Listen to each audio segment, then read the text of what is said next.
আসসালামু আলাইকুম ওয়া রাহমাতুল্লাহ। ওয়া আলাইকুম আসসালাম ওয়া রাহমাতুল্লাহ। কি রে সালি, কোথায় যাচ্ছিস? আমি জগদীশপুর তাইজুল কোরআন বক্তব্যে যাচ্ছি। আরে দাঁড়া দাঁড়া, এত তাড়া কিসের? এখন দাঁড়ানোর সময় নেই, আজ একটু দেরি হয়ে গেছে। দেরি হয়ে গেছে তো কি হয়েছে? আমার শিক্ষক মহাশয় রাগ করবে। আর রাত শুনে যাবে না, পড়াশোনা হয় না? চাচা, এবার আমাকে দাঁড়াতেই হবে, কারণ আমার শিক্ষক মহাশয় আমাকে শিখিয়েছেন এবং আমাকে অন্যায়ের প্রতিবাদ করার আদেশ দিয়েছেন। কেন, আমি কি অন্যায় করলাম? এই তো তুমি বললে ওখানে পড়াশোনা হয় না, তুমি কি করে জানলে ওখানে পড়াশোনা হয় না? গতকাল চায়ের দোকানে অনেকেই বলাবলি করছিল, তাই বললাম। তাহলে তুমি তো শোনা কথা বলছো। শোনা কথার প্রসঙ্গে হযরত মুহাম্মদ সাল্লাল্লাহু আলাইহি ওয়াসাল্লাম বলেছেন, মানুষ মিথ্যাবাদী হওয়ার কারণ এটাই হয়ে দাঁড়িয়ে যায়, যখন সে শোনা কথা শ্রবণ করে যাচাই না করে বিশ্বাস করে, সে চরম মিথ্যাবাদী। তাহলে আমি তোমাকে মিথ্যাবাদী বলতেই পারি, রাগ করবে না? রাগ করবো না, তোকে দুধ পাইতে হবে নাকি? ওখানে পড়াশোনা হয় না, তাই বললাম। চাচা, আবার বলছো ওখানে পড়াশোনা হয় না?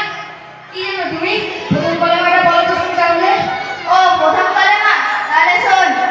লা ইলাহা ইল্লাহু মুহাম্মাদুর রাসূলুল্লাহ। চাচা, তুমি প্রথম কলেমা বললে নাকি ফার্সিতে অন্য কিছু বললে? তাহলে তুই বল শুনি। তাহলে শোনো, লা ইলাহা ইল্লাল্লাহু মুহাম্মাদুর রাসূলুল্লাহ সাল্লাল্লাহু আলাইহি ওয়াসাল্লাম। আচ্ছা সাজি, তুই বুদ্ধা আমলা করতে যাচ্ছিস কেন? মুস্তাহাব তাই। কি মুস্তাহাব? এর কোনো প্রমাণ আছে? হ্যাঁ চাচা, আমি তোমাকে প্রমাণ দিয়ে ঢেকে দিতে পারবো ইনশাআল্লাহ। প্রমাণ দিয়ে থাকতে হবে না, তাফসীরের যে কোনো কিতাবে প্রমাণ দে। তাহলে শোনো, তাফসীরে জালালাইন লেখক আল্লামা জালালউদ্দিন সুয়ুতী রাহিমাহুল্লাহ ইয়া আইয়ুহাল্লাযীনা আমানু সাল্লু আলাইহি ওয়া সাল্লিমু তাসলিমা লেখা লিখেছেন, হযরত মুহাম্মদ সাল্লাল্লাহু আলাইহি ওয়াসাল্লাম নাম শুনে সাল্লাল্লাহু আলাইহি ওয়াসাল্লাম বলে, বিদ্যামণি পুঁজি চোখে কথা মুস্তাহাব, প্রথম সওয়াব 10 পৃষ্ঠা, মোল্লা আলী কারি মুস্তাদের সারা মির্কা, ফতোয়া ইসলামী প্রথম সওয়াব 370 পৃষ্ঠা। চাচা, তুমি তো বললে ওখানে পড়াশোনা হয় না, সূরা কাউসারটা বলো তো শুনি। ও, সূরা কাউসার? এটা সহজ। এটা হবে ইন্না আতাইনা কাল কাফা ফাসাল্লি ওয়ারকুকা ওয়াল আদলা আল-গাদলা। চাচা, তোমার সূরা কাউসার তেলাওয়াত শুনলে সর্বঙ্গ প্রাণী বড় করে বলবে, এরকম সূরা কাউসার কোরআনে কোথাও নেই। তুমি কি নিজে নিজে তৈরি করেছো নাকি? কি আমার বললাম না সবঙ্গ পালন করে দেবে? তাহলে তুই বল শুনি। তাহলে শোনো, ইন্না আতাইনা কাল কাউসার ফাসাল্লি লিরাব্বিকা ওয়ানহার ইন্না সানিয়াকা হুয়াল আবতার।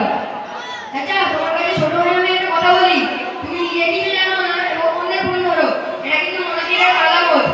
তোমার 50-55 বছর বয়স হলো, একটা রান্না একটা বলে তবু মুনাফিক কিংবা জিল করে বেড়াও, তোমার লজ্জা করে না, শরম করে না? আরে সাজি, তুই এত রেগে গেলি কেন? তুমি বা তোমার মতো কিছু সমস্ত নিজে খারাপ ভাবিয়া পড়তে পারে না এবং আমাদের তাইজুল কোরআনের ভুল ধরে, ওখানে পড়াশোনা হয় না, কিতাব পড়ে না। আরে কিতাব পড়ে না তো দিনটাই করুন ঘাস কাটাই নাকি? সেটা তোমার কাছে আমার সর্বশেষ প্রশ্ন, বিশ্বনবী সাল্লাল্লাহু আলাইহি ওয়াসাল্লামের বিদায় স্থান কিয়ামতের দিন কোথায় হবে? কেন, জাহান্নামে হবে? কি কি বললে? নাউজুবিল্লাহ, নাউজুবিল্লাহ। সেটা তুমি কথাটা মুখে আনতে পারলে? কেন মুখাইতে পারবো না? জাহান্নামীকে জাহান্নামী বলবো না তো জান্নাতি বলবো? চাচা, বিশ্বের সর্বশেষ আল্লাহর পরে যার স্থান, যাকে সৃষ্টি না করলে তুমি আমি কিছুই সৃষ্টি হতো না, সেই বিশ্বনবী সাল্লাল্লাহু আলাইহি ওয়াসাল্লামের বিধানে যদি তুমি তোমার জবান দিয়ে জাহান্নামে চলতে পারো, তাহলে সেই জবান দিয়ে আমাদের আইসুল কোরআনকে বদল করা তো স্বাভাবিক ব্যাপার। দর্শক বন্ধুরা, আপনারাই বলুন, বিশ্বনবী সাল্লাল্লাহু আলাইহি ওয়াসাল্লামের বিদায় স্থান কিয়ামতের দিন কোথায় হবে? আপনারাই বিচার করুন। আরে সাজি, দর্শকদের বিচার করতে হবে না। আমি বুঝতে পেরেছি, আমার ভুল হয়ে গেছে। আমি আর কখনো তাইজুল কোরআনের বদনাম করবো না। চাচা, আরেকটা কথা বলে রাখি, তুমি বা তোমার সমগোত্রীয় কেউ যদি আমার সঙ্গে বাহারি মোনাজারা করতে চায়, তাহলে এই ওয়ান ক্যামেরার সামনে বলছি 200 বছর আগে কেন্দ্র দিয়ে বাহারি মোনাজারা করতে পারবে। না বাবা, তোর আর ওসব পড়ার দরকার হবে না। আচ্ছা, তুই ওখানে কতদিন পড়ছিস? এই তো 1 বছর। যাক, 1 বছরে অনেক কিছুই শিখলি।